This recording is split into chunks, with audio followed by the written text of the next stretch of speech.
Mr. Bryce Hernandez, hindi tayo personal na magkakilala. Do you confirm? Yes, Your Honor. Ni minsan ay hindi po ako tumawag sa iyo, nag-text message sa iyo, nag-message. Tama ba? Yes, Your Honor. Sinabi mo sa testimony mo sa house na binigay mo ang pera kay D.E. Henry Alcantara at siya ang nagsabi sa iyo na bibigyan daw niya ako. Is this correct? Wala pong specific na sinabing ganun, Your Honor.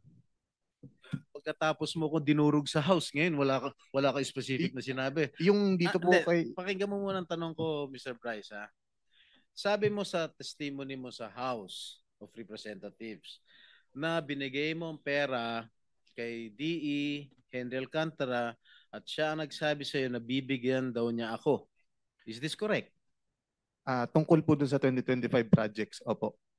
Okay. Hindi po dun sa 2022. Mr. Bryce, you mentioned the name or names of Senator Estrada and Senator Villanueva. Is it Senator Estrada twice on 2 occasions sa House? Yes po. One, 10:40 a.m. Sinabi mo, Senator Jingo Estrada and Senator Villanueva with a list of projects. I remember that. Yes po. And then on another occasion, 12:50 p.m., yun na yung pinakita mo yung screenshots na walang kahulugan sa ngayon, lumalabas. Yung kay WJ, kay D. Alcantara, tapos nilink mo kay si Beng Ramos, nilink mo kay Senator. Cleared na yon. Yes. Cleared na yon. Actually, regarding po doon, Your Honor, meron po akong follow-up na text message po na nag-confirm na nagdala po it's either Ma'am Beng or Ma'am Mina sa office. Dinala po doon sa administrative officer namin noong time na yon. Meron po akong text message na yun. Galing po sa Chief of Staff ni Boss Henry Alcantara. Kinonfirm po na nakapagdala na ng obligasyon sa office. Do you have that? Yes, I have po, Your Honor. So that's related to the WJ. Yes po, Your Honor. Nagdala ng pera. Can you show that? Yes. Or, sige, basahin mo nga. Page. Kaninong office yun? Kaninong office? Ito po yung text message sa akin nung staff po ni Boss Henry. Sinong staff yan? Carlo Rivera po. Carlo Rivera. Apo. Sige, pakita na sa screen. Sige po. Andito ba si Rivera? Andito? Hindi ko po napansin, parang wala po. Baka pwedeng paimbita, Mr. Chairman. We will.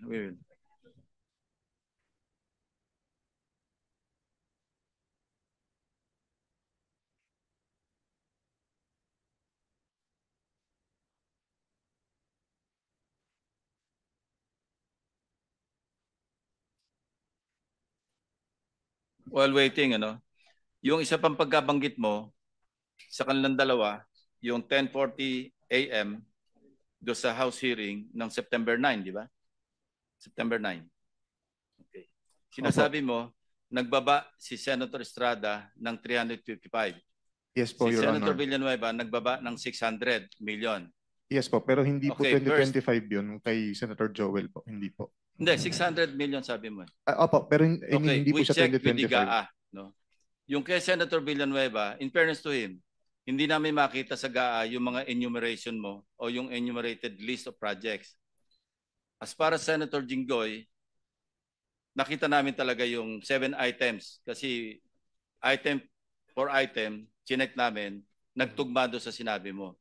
But in fairness to Senator Villanueva, unless you modify the list that you enumerated at tumama doon sa aming chinecheck, then we will also hold him into account. But as of now, we cannot. That's why I did not mention him.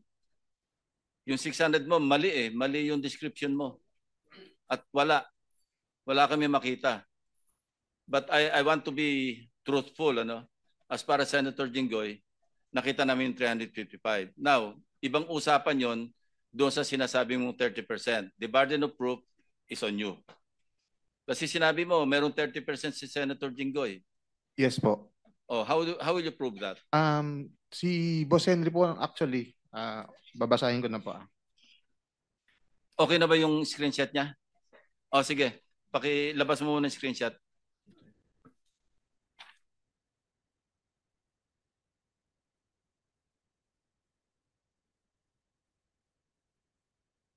Sige, you start reading from your cell phone. Sige.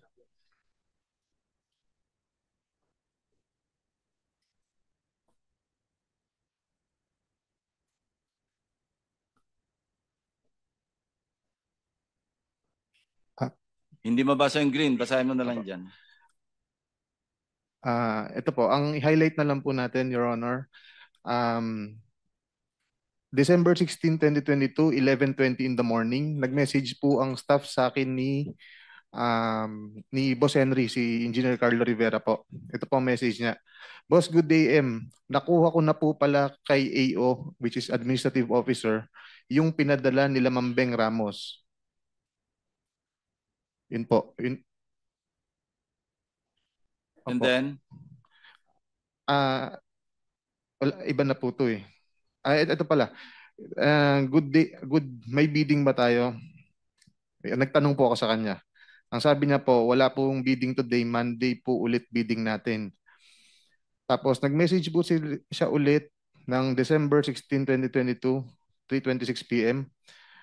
Nandito po si Kuya Sani. Papasabay ko na din po ba yung kay Beng Ramos?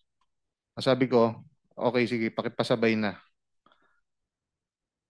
Anong context yan? Yung pera po na dinala nila Beng Ramos. Anong project yan? Your Honor, nakalimutan ko yung specific anong project to, ng 2022. May nakakalimutan, Bryce. Opo. Kumpletuhin mo yung context, no? In fairness to Senator Jinggoy. And in fairness to Beng Ramos, kasi vague eh. Opo. Sinabi mo nga ipapadala. Buuin mo yung istorya bago natin itackle yan. Sige po, Your Honor. Try to recall, try to remember, and then kumuha ka pa ng additional proof. Because sa akin, face value eh. Yes, po, Walang Your Honor. context Sige. Opo. Mr. Chairman, if I may, just to Yes, follow Senator up. Villanueva. Thank you very much, Mr. Chairman.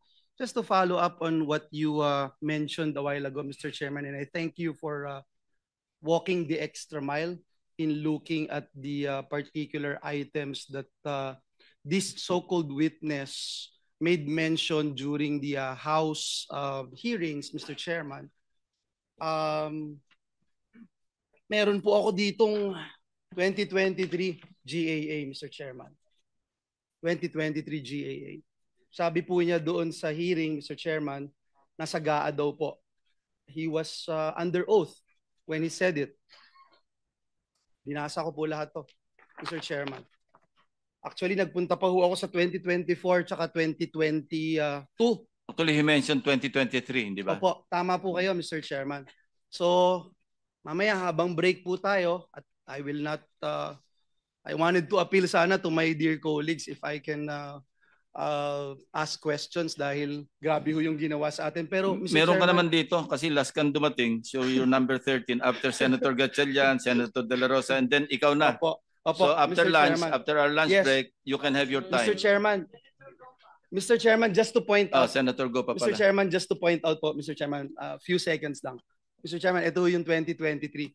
Pwede ho ba ibigay natin kay Bryce ngayon, Mr. Chairman? Hanapin niya po dito yung sinasabi niya doon sa House na nandito yung binabanggit niya na may flood control project si Joel Villanueva. If we can, Mr. Chairman, that's Yeah. okay. But later, we'll leave you your time, your 5 minutes. Thank you. After the break. Senator, ikaw pa, no? Yes, thank you, have Mr. Chair. 2 I just minutes and 31 I'll seconds. just wrap up po. For the information of of the committee. Yung sinasabi po ni Bryce, December 16 of 2022, I have not participated in any budget process for the projects for 2022, and that is very, very clear. All right. Engineer Alcantara, sinabi ni Bryce na binigyan daw niya sa iyo yung pera at may mga nakausap kang politiko na ang sabi niya, binigyan ka ng pera para ibigay mo sa politiko. Am I correct? Is that true? Is that true? Can you confirm? No, Your Honor. Respectfully deny po yung sinasabi niya. Ano po? Yeah, respectfully deny po yung sinasabi niya na binigay niya po sa akin na may mga ganun pong issue, Your Honor. So tama si Senator Lacson, the burden of proof lies with you, Mr. Hernandez. Kasi tahasan mo sinabi sa House of Representatives at kinundina naman ako ng taong bayan dahil sa isang salita mo na ako raw ay humihingi ng 30%. Okay? Mga kababayan, to my colleagues here in the Senate, I have already been crucified, vilified in the past. And I am, again, an easy target. Kahit sino pwedeng sabihin nilang pangalan. Pag sinabi mo ba, si Senator Hontiveros, humihingi ng 30%, maniniwala ba tao? Hindi. Pag ako, si Senator Estrada humingi ng 30%, maniniwala ba tao? Yes. Dahil I have my past. Meron akong mga nakaraan na issues. Kaya I am very vulnerable to all these attacks. And I deny vehemently na merong hinihingi akong porsyento sa mga proyekto. Okay? And siguro, sinabi na ni D.E. Henry Alcantara na panay hearsay lang. Nakita mo ba na binigyan ako ni Henry Alcantara ng pera? Did you see? Did you ever see Alcantara handing money over me to me? I don't think so. Meron ba may nakita ka ba? Sigutin mo lang, yes or no, may nakita ka ba? Wala po. Okay. That's all, Mr. Chair.